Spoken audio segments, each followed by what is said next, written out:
Well, everybody, welcome to the Michael Steele podcast. My guest today is out of this world. He is Terry Virts.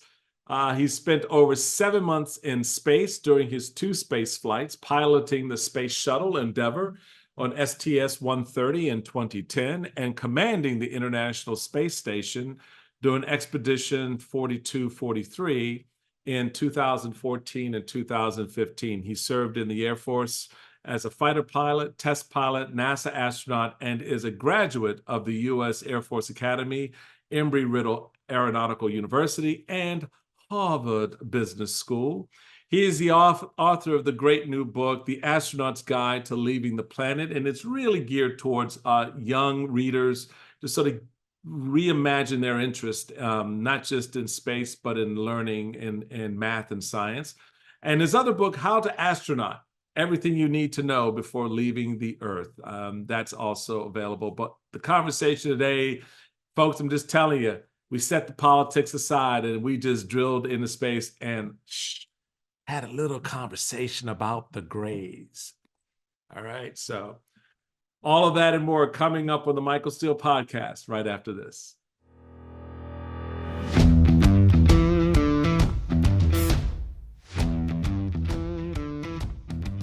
Hey, everybody, welcome to the Michael Steele podcast.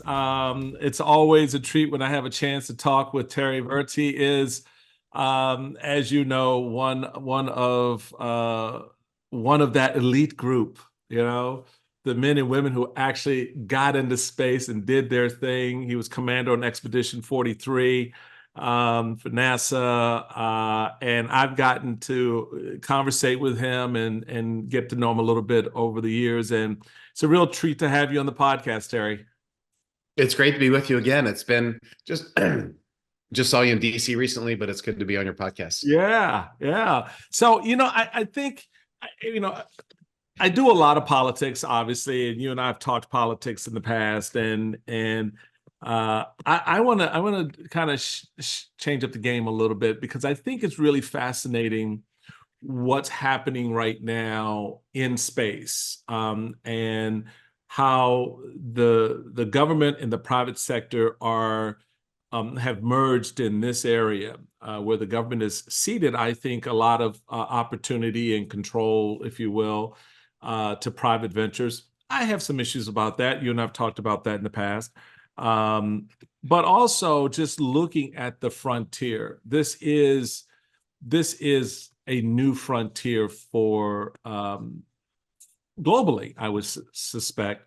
How do you see the current play for space, and what it portends for technology and scientific exploration, expansion, even something like mining on meteorites or asteroids?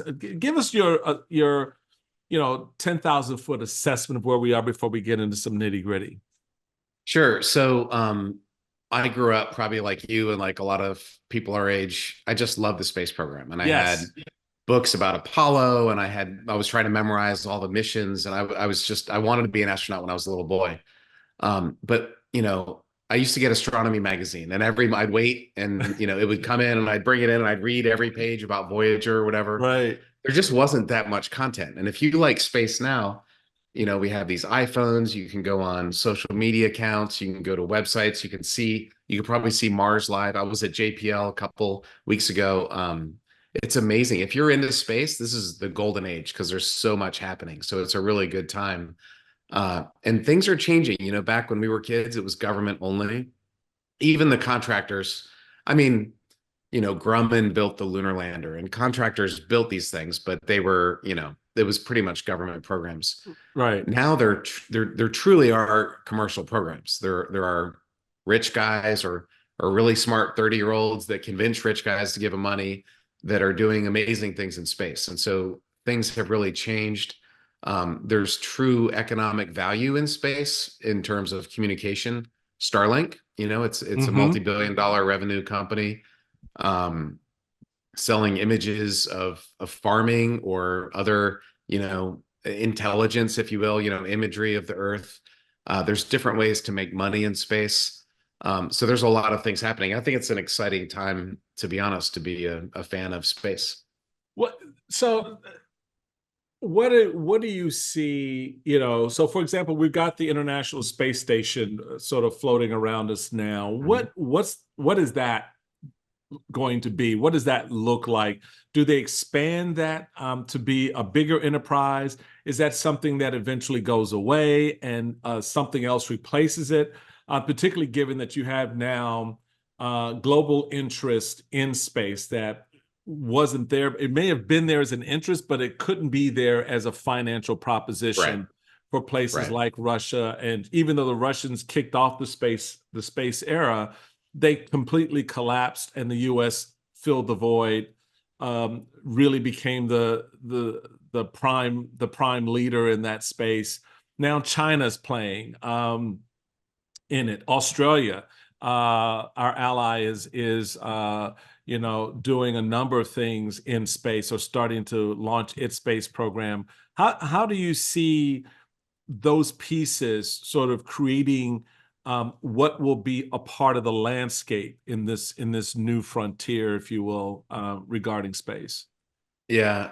Right now, China is definitely number two behind us, and they definitely do not want to be number two. They want to be number one. There's absolutely Yes. no doubt. They're very clear about that. And they have a quote unquote private space industry that the things that they're making look Well, we exactly laugh at like, the use of the word yeah, private in China. You right. can't get more oxymoronic than that. But go It, ahead, we'll exactly. play. We'll pretend with them. Well, there's an interesting dynamic, and here's an incredible statistic. Last year, 2023, and apologies for this cold that I have, by the way. Oh no, Um, we hope you feel better. in 2023, SpaceX, the company, launched 80% of the mass that humanity launched into space was launched by SpaceX. The Boeing and Lockheed and Jeff Bezos and China and Russia and Europe and everybody else launched 20%. Right. So it's an incredible monopoly on launch. And that may be changing because there's other companies building rockets that'll be launching for the first time. But in terms of the competition, SpaceX has that aspect of things. They've really kind of kicked butt in the same way Tesla did with electric cars. Now other electric car companies are catching up, but Tesla had a golden year or two where they were, definitely the big dog. Um, but I think it goes back to there are commercial interests in space, but there are military necessities in space. And, the American economy depends on space, not only for, again, the iPhone, GPS. I was Right. just navigating around Houston.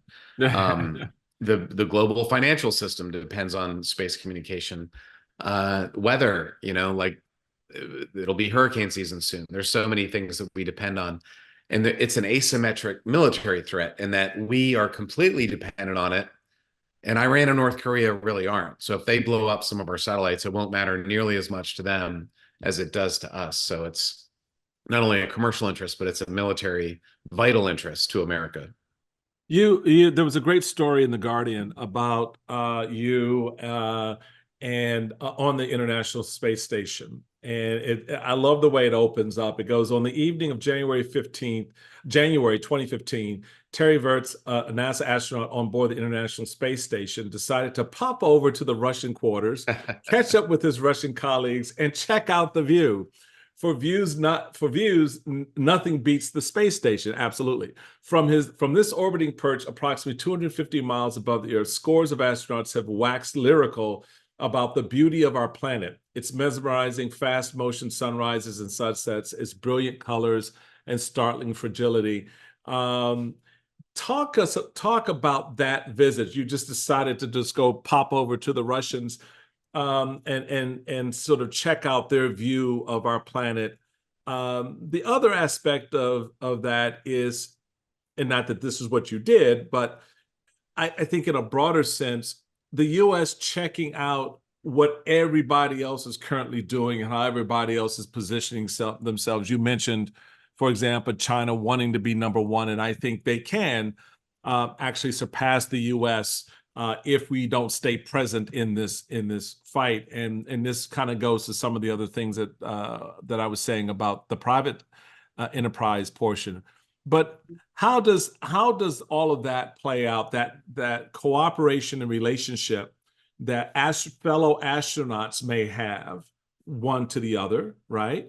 Versus what the government interests may be relative to the same project, the same aspect of space. Astronauts are like, hey, let's have a little cognac and sit back and look at the sunrise and the sunset in about 15 minutes. Whereas the governments of Russia and the United States may have a very different view of it. Same with China. Well, the International Space Station in its current form was born right after the collapse of the Soviet Union, and we really wanted to bring the Russians, the newly formed Russia, it used to be the USSR. We wanted their scientists working on a peaceful project and not selling nuclear missiles to Iran. And so this space station was born. It's an amazing engineering achievement that we were able to build all these different international modules and put them together, and they work in space. It's really the mission of the space station is science. And so there's been a lot of science that's happened on the station for the last, over 20 years. But I think the most valuable part of the space station has been our cooperation, because things have been pretty bad between the US and Russia on Earth until recent years. They weren't great. Now they're absolutely terrible. And the space station was the one beacon of cooperation that we had. Now, that being said, one night, I think what that article was talking about, I used to try to have dinner on the Russian segment every night. I was commander. I wanted us to be one crew. It's really easy for us to stay on our side and them to stay on their side and just have two different crews. And I didn't want that. So I would go down and have dinner with the guys. They would teach me, Russian words that you don't learn in class. Right. We called it our cultural program. We had a really good time. And I was looking out the window one night with Sasha Samokutyaev, a cosmonaut. And it was when they had first invaded Ukraine. They just took over Crimea. The Russians had started the war in Ukraine a decade ago. And we were going over eastern Ukraine, and we were like, I wonder what's going on down there. And then you could see red flashes. We were watching bombs going off in Ukraine in 2015. We were watching people being killed because of the Russian invasion. Didn't say a word. It was really a somber moment.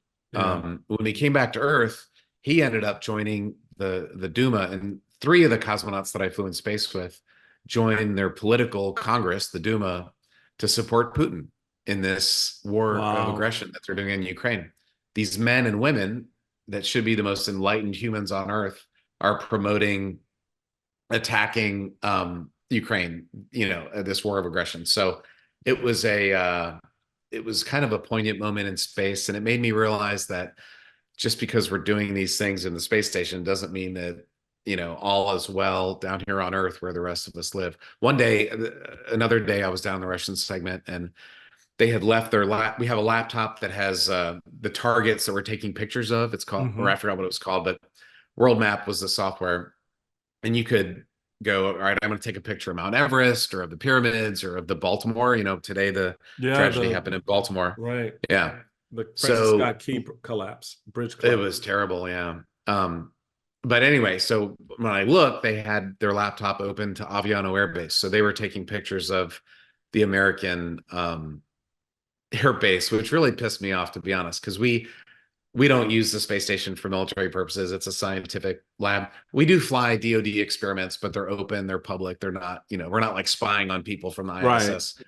We have other satellites that do that. And so that was kind of, it just opened my eyes. So did the laptop accidentally fall on the floor? And of course, in space, it would have floated away. It would have floated, it wouldn't have fallen. So they just accidentally, I don't think, they didn't want me to know that they were taking pictures of the F-16 base there, but. I love it. I love it. But the piece about Ukraine, though, is a sobering kind of view that a lot of folks don't get when you see, as was noted in that article, you're flying over. It says the space station happened to be passing over eastern Ukraine. Down there was darkness, punctuated by sudden red flashes. They were watching a war. And that is a very poignant moment, yes, but it is also, I think, a compelling moment about our humanity and how how something like space and the scientific nature of space and the research and all the fun stuff that we have, related to space, from Star Trek to Star Wars, et cetera. How our imaginations kind of go out there, that there is this very somber thread that, runs through these stories as well, that remind us of our own failings and inabilities to really appreciate this globe, this ball in space, and Hmm. how in the grander scheme of things, those red flashes are just, they mean a lot on the planet, but in globally, I mean, universally, you just kind of sit there and go, they're we're fighting and killing each other when we should be spending time expanding and recognizing how much we can do if all our nations work together, if all Yeah. of our efforts were focused on expanding the reach of humanity. But I guess in one sense, Terry, humanity's got to clean up its act first before we catch the next shuttle into deep space. So I had this incident, Michael. We were flying over the South Pacific, and it's a lot of islands, a lot of clouds. It's a cool looking place. And as I flew over, the sun was directly overhead, and all of a sudden, boom! I could see hundreds of rivers, and it was the blackness of the jungle of Papua New Guinea, and hundreds of rivers flowing out of the jungle into the ocean. And I remember thinking, these are primitive South Pacific people. Like, what would they don't have technology? They Right. live in huts. What would they think if they knew there was an astronaut in outer space taking a picture of them? And it was a poignant moment because I thought, man, our technology has come so far. And then I realized that human nature is still human nature.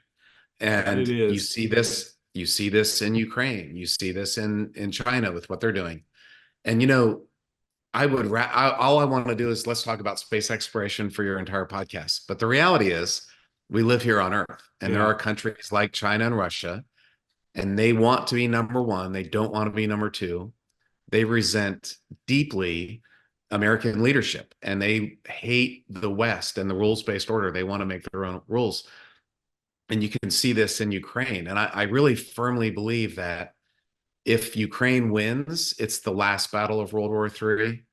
And if Ukraine loses, it's the first battle of World War III. Gotcha. And we just need to open our eyes and pull our heads out of the sand. This is not a border dispute, as one of our famous presidential candidates said. This is like a battle for freedom on Earth, that really matters. And we can't do the great things like exploring space while we're killing each other, down here on the planet. Right. So that begs the question, Terry, how did your time in space, having those observations, living side by side with Russian cosmonauts and other astronauts from around the globe, how did that change you as a person? Did it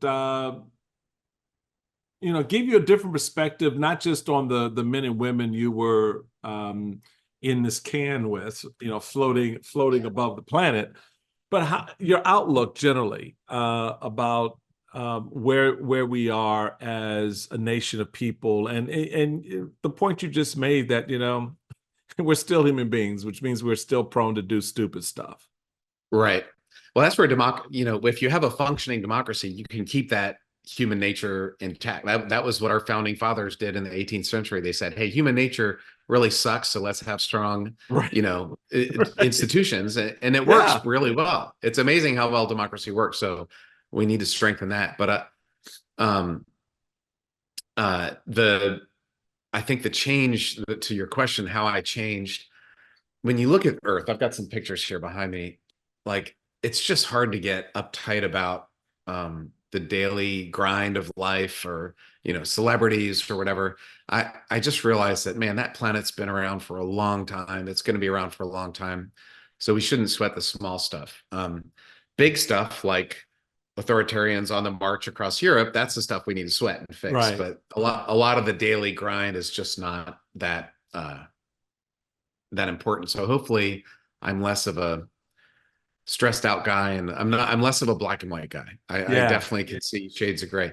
What's happening in Ukraine is not gray, it's black and white, but in most things in life, I can see shades of gray. Yeah, and I guess you touched on a little bit, where you talked about the, the laptop, and you of one of the other astronauts, and and they've got it Yeah. opened up, spying on the US kind of deal. How does the crew dynamics work in such a confined space? And then you layer on top of that, Russians invading Ukraine, and Yeah. China threatening Taiwan, and you're up there flying around with a Chinese and a Russian astronaut going, "Hey, fellas, what's for dinner?" Yeah. It was, in 2015 was when I was there, when the war began on a low scale.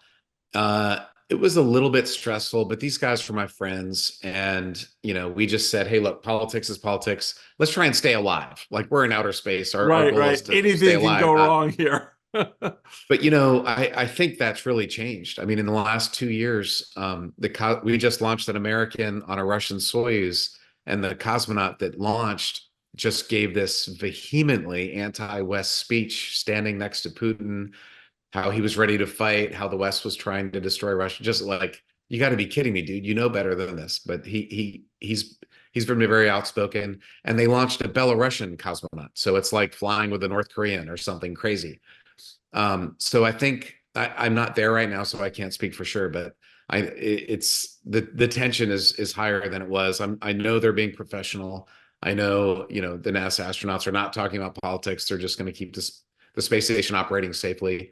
Um, so it's a different era now than it was back in the 2000s. It was great. There was all this hope. I Right. loved going to Russia. I loved learning the language. I loved meeting the people there. It was really a great time for me personally, but what their government is doing is not great right now. Yeah, yeah. You've got two great books out. The Astronaut's Guide to Leaving the Planet, and I love this one, How to Astronaut, Everything You Need to Know Before Leaving Earth. Talk to us about both those books and yeah, I was gonna say, right? There you Yeah, go. I got a copy right there. Yeah. Because you brought a different perspective to being an astronaut, and what's entailed in that, and the journey and all of that. Give us a little sense of where you were taking us in those books. So, How to Astronaut, I wrote that a few years ago, is 51 basically short essays about space travel. So it's a great beach book. It's a great put on this bedstand and just read a chapter. They're like 5 or 6 page chapters, Yep. so they're all short chapters. Some about things that you would expect, like how do you train to launch in a space shuttle, and how do you put on a spacesuit, and how do you exercise in space? So that's stuff you'd expect. Some of it is about stuff you wouldn't expect, like are there aliens? What Oh, do you we're do going with to a get dead to that. body? Save that thought. We're Yeah, going to have that conversation. we'll have to get there. Have people had sex in space? That was the first chapter I wrote. So it's like So it's what supposed to was the make you answer laugh. again? What was the answer Oh, you again? got to read the book. You got to read the book. But I'll tell you, the title of the chapter is "It Was a Long 200 Days." So you can guess. But this book right here, this is The Astronaut's Guide to Leaving the Planet. This just came out a few months ago, and it's a kid's book. It's an illustrated book for, elementary, middle school readers. I was so excited because it was reading that got me interested in space to when I was little. And I read the right stuff as a teenager, and that kind of told me the path to become an astronaut. Right. And so I love reading. It's the most important thing that any kid can do, no matter what they are interested in. And so I was excited to have my kid's book come out. What do you I love that. I love that piece of it, because one of the things a lot of people are concerned about today, myself included, and it was something I focused on when I was lieutenant governor and had education in my portfolio, were the various STEM programs, the math and science programs that to sort of reintroduce our kids to the art of learning math and science, so that we could begin to cultivate the next generation of scientists and astronauts, and folks, so they're not just fascinated by the idea of going into space because they saw it in the latest Marvel movies, but they're fascinated by the idea of doing space exploration and research, because of what it means to humanity and the good science that could come from knowing and learning and being able to do that. So this astronaut's guide to leaving the planet is a nice way to sort of reintroduce kids to this idea of space exploration and possibly becoming an astronaut or a scientist, a physicist, Yeah. astrophysicist, and all that kind of stuff. What do you say, and what's your thinking about the way we approach the sciences, the math and sciences today? How serious are we about actually doing something to reimagine those areas, or are we just sort of giving lip service to it at this point still? Oh, I have so many thoughts on this because education is really the most important thing that we do. And by the way, as Lieutenant Governor, thank you. I'm a product of Maryland public schools. I Yeah, graduated from Oakland Mills High School, and Maryland has some of the best public schools in the country. They that it really do. does. Absolutely. Yeah. And I think for me, I did great in math and science, and not so. I was the least likely to write a book, and I've written 3 or 4 books already. So, but when I was reading Arthur Clarke and science fiction, when I was reading about mountain climbing and adventures, I love those books. I devoured those books. I just didn't like reading the boring English books. Right, So I think you got to find something that kids love and then let them do it, and let them do it themselves. Don't like helicopter them while they're doing it. right. My parents were great about they bought me a telescope, but they didn't know anything about it. So I had to get my astronomy magazine and figure out how to set up a telescope and look for stars. They got me a TRS-80 computer. It didn't even have a cassette drive. I Literally, was when I gonna turned say, it hey, you on, were old yeah, school on the computer, right? it was old. It was the old gray one. It was the coolest thing of all time. But every time I turned it on, I had to write a program because when I turned it off, the program disappeared. So letting kids do things on their own is super important. And I'll say this also. Um, People often say, oh, America, we're number 12 or we're number 22 or whatever. Our schools aren't that great. The reality is America has the best schools in the world, but we also have the worst schools in the world. Yeah. Like our bell curve is very wide, right? Hmm. Like you can go to Montgomery County, Howard Yep. County, there's some of the best public schools. There's other counties in Maryland where you don't want to go, and the teachers are just worried about not getting beat up. Right. Right. A lot of Right. my friends who are public school teachers, they just don't want to get killed by these kids. And so you can't learn in a environment where you're not safe. So um, I think it depends on the level of student. If you're in a school that's thriving, there's certain things you can do with the kids.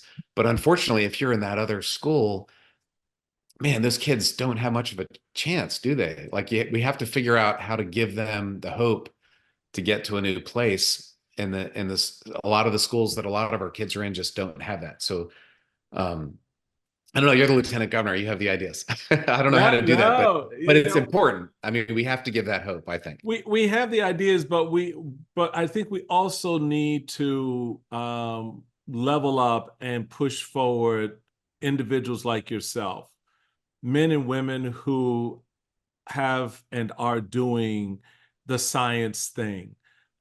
You have an enormously important and interesting story to tell, experientially, philosophically, that I think can engage students and to help them imagine themselves in that astronaut suit, imagine themselves on that shuttle behind you, which I've always loved the shuttle, and I never understood why they got rid of it. I'm sure there was a practical reason for it, but I thought the shuttle was one of the coolest things in my lifetime. And I was there from the beginning of the space program. So, in the 1960s, when the first shots go up as a little kid, I'm sitting there watching this going, wow, this is so cool. And then you coupled that with Star Trek, hitting the airwaves, and it just Yeah, sort of, and that's what I'm talking about. Star Trek, you had John F. Kennedy in that moment sending out the clarion call to the country, right? Uh, and to do those things that are in our right, imagination. And right, then all of a sudden you have that reinforced here on the planet, by something silly like Star Trek, right? But what it did was it visualized for us something that we didn't know or could imagine, in a real sense, as because we weren't there for the building of the Saturn rockets and all Right. of that. We just saw it when it went up. But you Right. had this other part. That's what you and your generation of astronauts and scientists, I think, represent the kids today. It's a tangible sort of feel that, hey, this guy was actually there, you know? Yeah.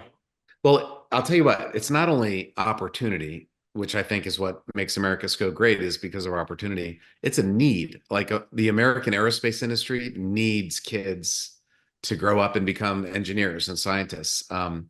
Just for our aerospace industry to work. Like there's not enough American kids growing up to do this. So no matter what, the one piece of advice I give kids and adults is don't tell yourself no.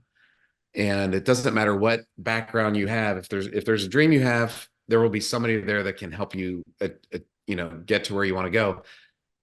If you come from those great schools, it's a lot. You're already 90%. You're born on third base, right? But if you come from some of the other schools, it's going to be harder. You're going to have Right. to, Yeah, you're you're going to still in have the to. dugout.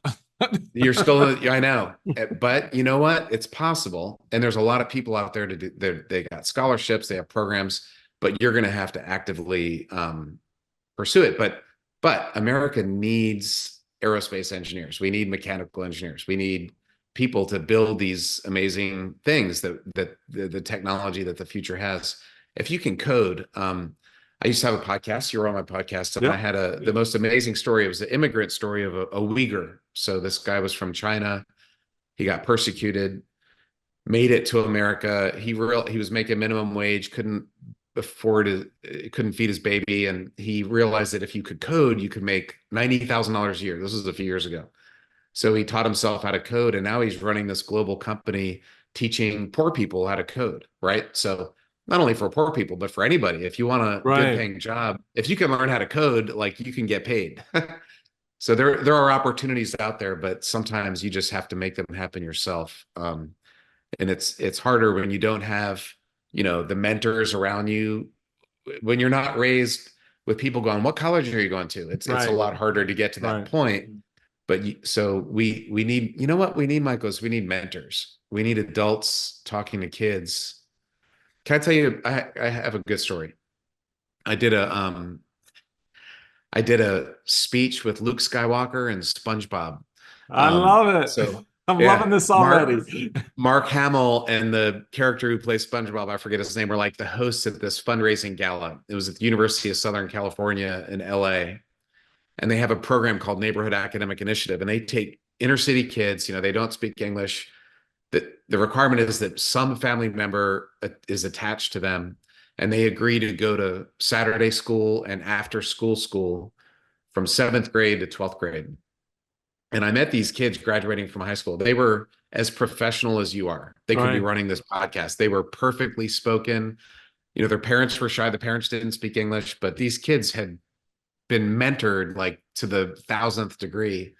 And it just hit me that if you have the right adult, accountability, somebody making sure you're doing what you do, but also just encouraging you, kids can thrive everywhere. And that's something that we really need, I think, for a lot of our kids. We're having a great conversation with my buddy Terry Virts. We're going to take a quick break, and when we come back, Terry, I want to talk a little bit of the Greys. All right. Talk a little bit about the Greys and exactly what does our government know about extraterrestrials.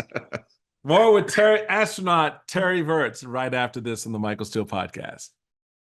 Welcome back, everybody, to Michael Steele podcast. I'm having a lot of fun with my buddy astronaut Terry Virts. He's the author of The Astronaut's Guide to Leaving the Planet. It's a great book for young minds to sort of begin the idea of science and the work that Terry has been engaged in for most of his adult life, and it's a nice read for you to pick up. Terry, I wanted before we went to break, I sort of made a side reference to the Greys, but before I get to the Greys, I want to get to the Gray men that are kind of becoming the backbone of the space industry now. particularly when you talk about Elon Musk and Jeff Bezos. You know, exploration, space exploration is for me. I'm really kind of. I'm trying to figure out how I sum up my attitude about it. Um, Very protective, I think. There have been a lot of movies which I think are prescient about what happens when private enterprise and business take over space, and the profit motive becomes the be all and the end all, because we've seen what the profit motive does here on the planet. And I'm not against the profit motive, but everything has got to be put in the right context, and there have to be very bright lines drawn ethically, morally, et cetera. And sometimes those lines are blurred. You've got Yeah. Virgin Galactic, for example, launching its first space tourism flight, pricing at $450,000 a ticket. Um, what are your thoughts on orbital space tourism, and the role that the Elon Musks and Jeff Bezos will play, and the impact they could have on space travel? That's a great question. By the way, what movies are you thinking about? I immediately thought of Alien. There's They Alien. There's they bring back the alien for money because they don't want to like, right. I mean, yeah. I mean that was a dangerous one there, because you're bringing something back that can kill Yeah, people. you don't want those things loose on Earth. I You know. don't So want that those was the things first, loose yeah. on Earth. But there was the one that uh There's Arnold Schwar Avatar. yeah, Yeah. Arnold Schwarzenegger did with Yeah. Terminator. Yeah. Terminator, and you have a number of these Absolutely. Yeah. what was the one uh with the cop that was RoboCop. Yeah. RoboCop. Yeah. And Yeah. the big corporation just Yeah. bioengineered this poor man Yeah. and turned him into Yeah. something. Yeah. Yeah. Well, with Bezos and Elon Musk and others, I was hearing Jeff Bezos speak one time, and he used an interesting phrase. He said, "I won the Amazon lottery," and to a certain extent, he did. I mean, clearly, he's a smart businessman. He worked hard. He had a great idea, but he won the lottery, and he's exploring space with that. And if you have all these billions of dollars, you could go buy yachts and islands, and he's probably done that too. But he's using a lot of that money to build rockets, and the U.S. government is going to use his New Glenn to launch, and so it's actually useful. I think they're employing thousands or tens of thousands of engineers and scientists, and um, it's a little off-putting to see how much money people pay. The Virgin Galactic and Bezos, the suborbital space tourists, they go up for a few minutes of weightlessness. Those Virgin's charging 500,000, Bezos is charging $1 million. That's whatever. You go up a couple minutes, that's fine. If you want to go to the space station on an orbital flight, it's 55 million. And so there are actually billionaires buying seats to the space station. Beyond that, there are governments buying those seats. And I call it space washing. Yeah, Sometimes but the these governments governments, are, yeah, but the governments are buying those seats. Are they putting astronauts in those seats, or are they putting, some kid whose daddy wants him to go to get a space yeah, experience? that was Bezos. Yeah. So, the government of Turkey did this. The government of is Hungary is in talks. Saudi did it. UAE did it. So a lot of the governments buying these tickets are like, I think Sweden just had an astronaut. Italy just had one. The UK is going to. So that can be a good thing. In some cases, they're not necessarily thriving democracies that are doing this, but it's a way to make money, and it funnels money back into the system. So at the end of the day, if the money's being spent, it's hopefully bringing down costs, providing employment in the industry, and hopefully doing other um, innovations. But if you have a company like SpaceX, for example, and they're launching their Starlink satellites, there's a real concern with space debris. And they're just putting up thousands, and they want to put up tens of thousands of these satellites. Airbus is doing it also from Europe. China also wants to do it. I, Bezos also has his network. this is a lot of space debris. There's And a right lot now of there's junk no, in space. it's the biggest problem that we face that no one talks about. It's like the biggest unspoken problem that we And have that right now. stuff over time loses its orbit. I mean, they will come, Oh, yeah. doesn't stay up Well, forever. no, and if it decays and it burns up in the atmosphere, that's fine. If it, as long as it's in reasonable numbers. But if you launch them like at 1,000 miles or thousands of miles, they'll stay there for centuries or maybe forever, right? So if they're down at a couple hundred miles, they'll burn up within a few years. But if they're higher than a few hundred miles, it really becomes a problem. So the space debris thing, and there's no governing body. It's not like the United Nations has control over this. Like when you get on an airplane and you fly to Paris or Tokyo, the ICAO, the International Civil Aviation Organization, controls that.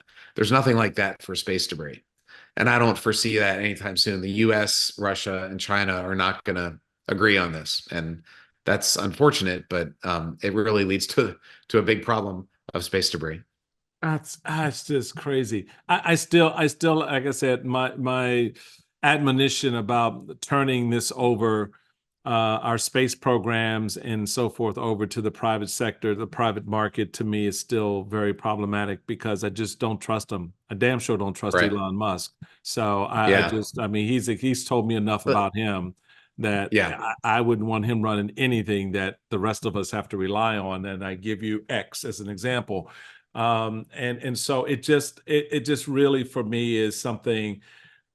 I get the cash strapped agencies and everybody's talking about, well, if Jeff Bezos and Elon Musk and Pootie Tang want to put up all this money, great. That's less money that our government has to spend. Well, you know what? I'm out of the John F. Kennedy school. I think it belongs rightly at our table exclusively, and not so much giving it away. But I get it. I do get it in the main. To your last point, I just wish people were just paying attention to all of the various pieces of it that will one day come back and either land on our head or bite us in the behind.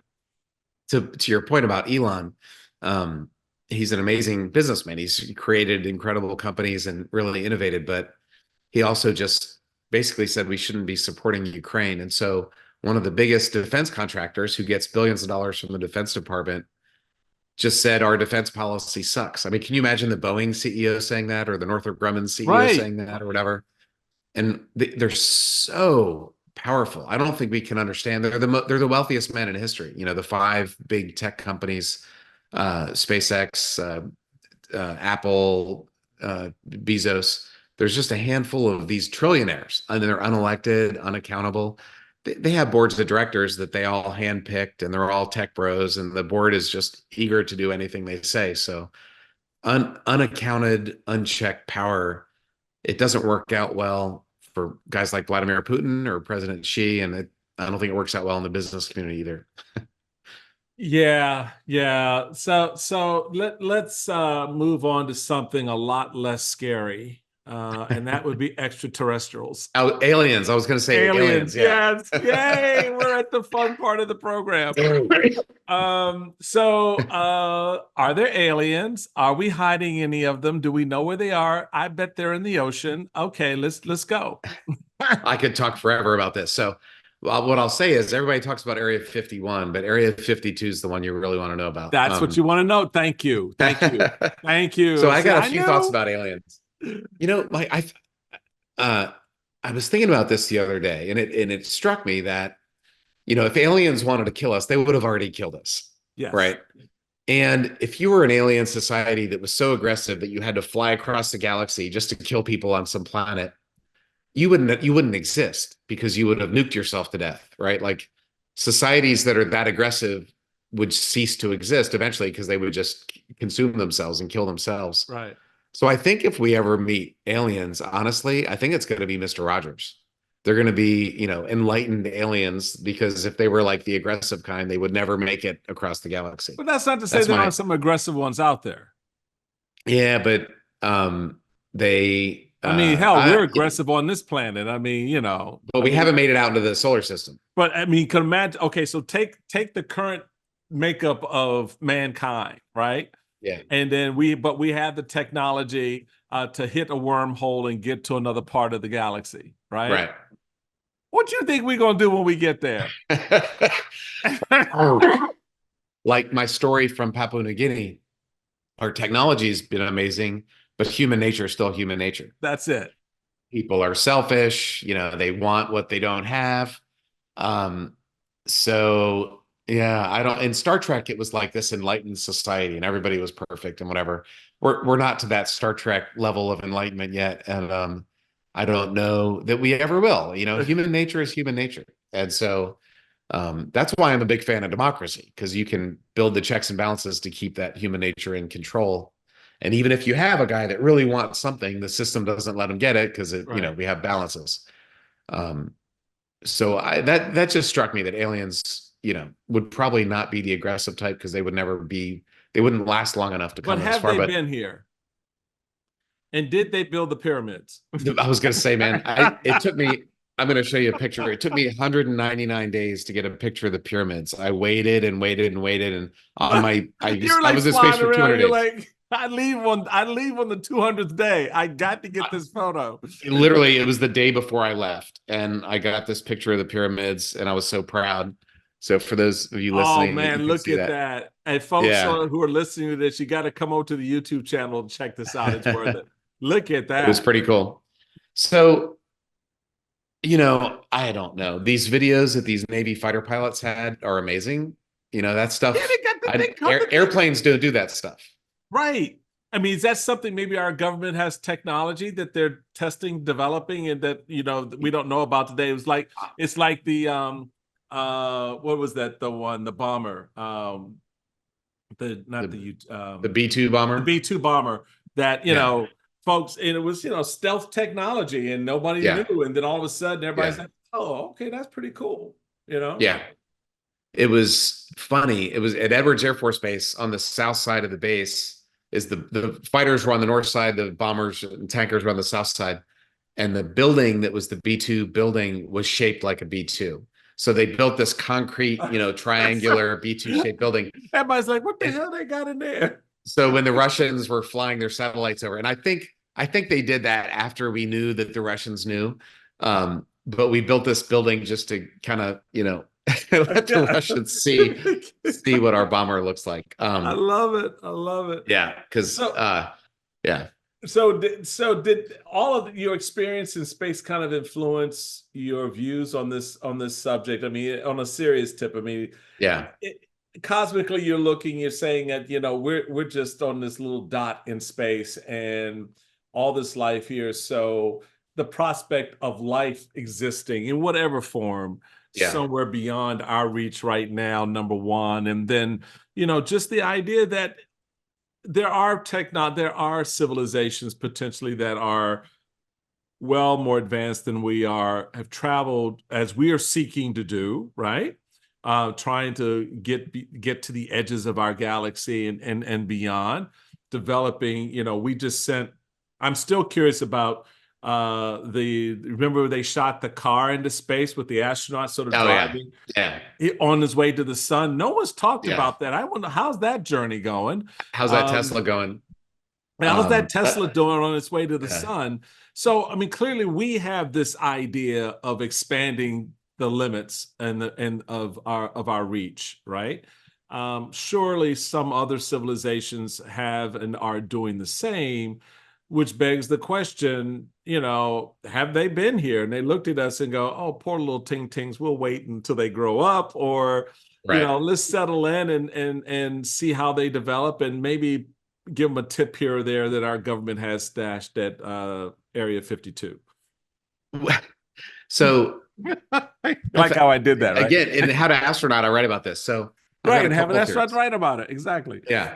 So there are billions of planets just in our galaxy alone, and there's billions of galaxies in the universe. So there's probably planets like Earth somewhere there that where life like we know it could in theory exist. But if you look at the simplest amoeba, single cell thing, there's most cells have billions of molecules in them. And so a single cell is way more complicated than this fancy Omega watch that I have, right? Right. So I just don't think that all these billions of molecules would just randomly form a cell. I think somebody has to start it. I just think life. I'm speaking from a scientific point of view. Right. Not I'm a Christian, but I'm not even from a religious point of view. Just from a science point of view, I think somebody has to get life going. It's so complicated. Um, and then that's just a single cell amoeba. And how do you get eyesight and thought? And our brain, it works on 20 watts of power, which is way less than a light bulb for 80 or 90 or 100 years. And these are complicated things. So first of all, life is so complicated. I think somebody has to get it started. But on the other hand, there's so many planets you think it's out there. But either way, those planets are so far away. Like stars are really, really, really far away.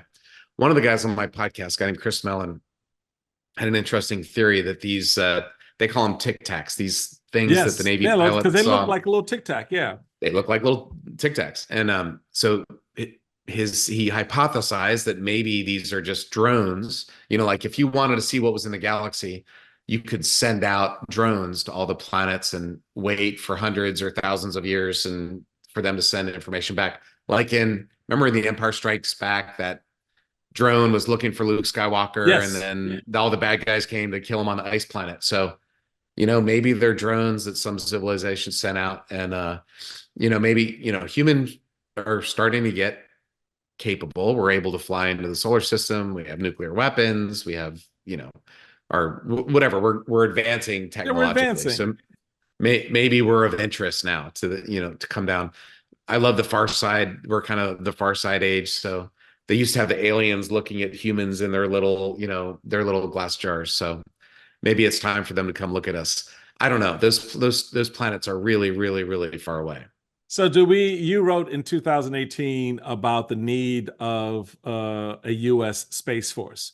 So Yeah, I did. do you still think that that's something we need because of we need a Space Force to sort of watch the Chinese and the Iranians and the Russians? Or do we need a Space Force to watch the extraterrestrials who I believe are already sitting at the bottom of the ocean and just waiting to come out? There you go with What say Godzilla. you, sir? So the Space Force, I mean, the reality is we've had a Space Force for the last 50 years. We've had, military satellites. We've done a lot of operations in space. Um, as a military man, I was an Air Force pilot, right? So the air domain is different than the land domain, and it's different than the sea domain. You could put Army generals in charge of the Air Force, and I'm sure it would work fine. You could put Air Force guys in charge of the Navy, and we would probably be mostly okay. But it's just smarter to have Navy people in charge of the Navy, ground grunts in charge of the Army. And space is not air. I've flown in both. They're very different. The kind of people that launch rockets and operate satellites are not the kind of fighter pilots and tanker pilots that we have in the Air Force. It's a different I hadn't domain. thought about it that way. That's a very interesting point. So it's an organized, train, and equip function. So in peacetime, the military term is organized, train, and equip. You have your uniform, you have your rank, you have your culture. The space culture is different. I also think that cyber is very different. The kind of people that write HTML code to hack into your computer are different than the kind of people that fly F-16s, and are different than the kind of infantry soldiers in the Army. And I think we should have a cyber force also. And also there's an Air Force Cyber Command, there's a Navy Cyber Command, there's an Army Cyber Command. So there's a lot of duplication. I think you could have some efficiencies if you did it right. In the same way, I think the Space Force, the Army had missile defense, the Navy kind of had a mini Space Command. And so if you do it right, you can make it more efficient. I don't ever expect the government to do it right. They normally do it the wrong way and more expensive. Then they want to grow, they want more money. Right. But that organized, train, and equip function, there's 5 different domains that we fight in. And there's really 5 different types of people that join and re-enlist in the military. So that's why I think we should have a separate force. Interesting, man. There's so much more I want to get into with you. We just scratched the surface of my suspicions about the Greys and the aliens and all of that. And I know you into it. You're being cautious today, but that's all right. We're gonna get you back, and we're gonna have a conversation that goes into the next level. That sort of sidewinds over to Area 52, because I think you're right. People don't know. We could talk about that. We got opening day coming up. I want Yep. to talk about ranked choice voting. More than anything, I want to talk about ranked choice voting. So we got all kinds of stuff to talk about. I love it. I love it. Terry Virts. I love this guy. He's an American hero, and just an all around good guy who's been to space. You know, not many of us can say that. And as commander of our shuttlecraft and working up at the space station, you have a very, very important insight about this blue ball that travels around the sun. It's always so much fun to have you around and have a conversation, my friend. Thank you so much. Thanks for having me on. I appreciate it, sir. And it was great talking. We'll have to talk some more. Absolutely. Absolutely. All right, folks, that does it for this time together. You know, I love it when we do get to spend some time together and have a great guest like Terry. Don't forget to do the download thing. You know, I love it when you do. It makes me feel all yummy inside. And, you know, show some love to Terry. You can follow him on X, Twitter, at Astro Terry. I love that, Astro Terry. And check out both his books. His latest, The Astronaut's Guide to Leaving the Planet, and his other book, How to Astronaut: Everything You Need to Know Before Leaving Earth. Until next time, y'all, be safe, be well, take care, and keep, as I forget, what was the space show? The guy, I think, is keep looking up. Yeah, I remember. Yeah. I know what you're saying. I You can't know what think I'm of it. talking about, right? I used to love Your watching head that in guy. the sky and your feet on the ground or something like that. Yeah, I There love was watching was this the guy. thing. Yeah. Well, Yeah. whatever you do, folks, keep looking up. We've got great solar eclipse coming up this spring and summer. A lot of stuff going April on. 8th. Yeah, Yep. going on in the sky. So y'all do that instead of, doing stupid stuff. So take care, everybody.